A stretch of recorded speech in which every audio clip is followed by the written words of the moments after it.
Bonjour Taï. Bonjour Alix. Il y a 2 ans, tu nous parlais du projet Madère pour Casa avec la mise en place de la solution Vertica. Aujourd'hui, Vertica fête ses 14 Tera. C'est un record, non? En effet, c'est un record. Vertica vient de franchir le cap de 14 Tera. Dans le classement, on a le deuxième base de données qui arrive à 4,6 Tera. Et la moyenne des bases de données volumineuses chez Synca se situe autour de 1 à 2 Tera. Peux-tu nous expliquer à nouveau pourquoi la solution Vertica a été choisie? C'est la première offre base de données de type analytique. Et cette solution-là permet de faire l'analyse statistique sur les 7 ans de données de finances et risques venant de nos 40 entités. Comparativement, on a les offres base de données mais de type transactionnel comme Oracle, SQL Server, MySQL. Comment s'est déroulée sa mise en œuvre? La mise en œuvre Vertica a connu des difficultés. À titre d'exemple, Vertica, c'est un nouveau produit qui tourne sur une technologie Big Data, qui est une technologie récente et innovante. Donc, il a fallu que Synca approfondisse l'expertise sur 2 chantiers, le produit en lui-même et la technologie Big Data. La deuxième difficulté, c'est que l'application Madère se repose sur 2 types d'architectures différentes, l'architecture cloud et l'architecture Big Data.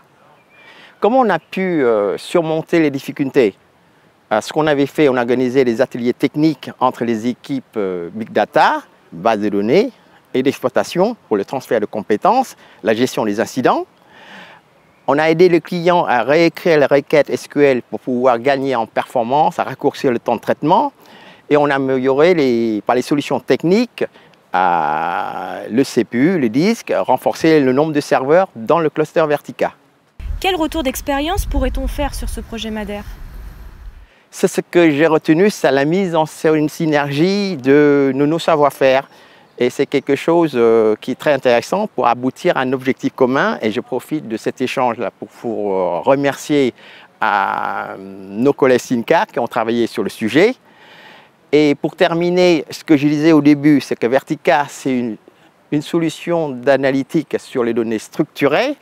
Mais de nos jours, il y a des nouveaux besoins qui émergent. On veut faire l'analyse sur les données non structurées. Par exemple, si vous voulez analyser les tweets, on veut faire du data mining, c'est-à-dire que faire l'analyse prédictive. Ou bien si on veut faire du machine learning, c'est-à-dire que faire de l'apprentissage automatique, là, il y a une nouvelle classe de données qui voit le jour et on l'appelle les Big Data NoSQL. Peut-être on aura l'occasion d'en parler. Merci Taï. Merci Alix.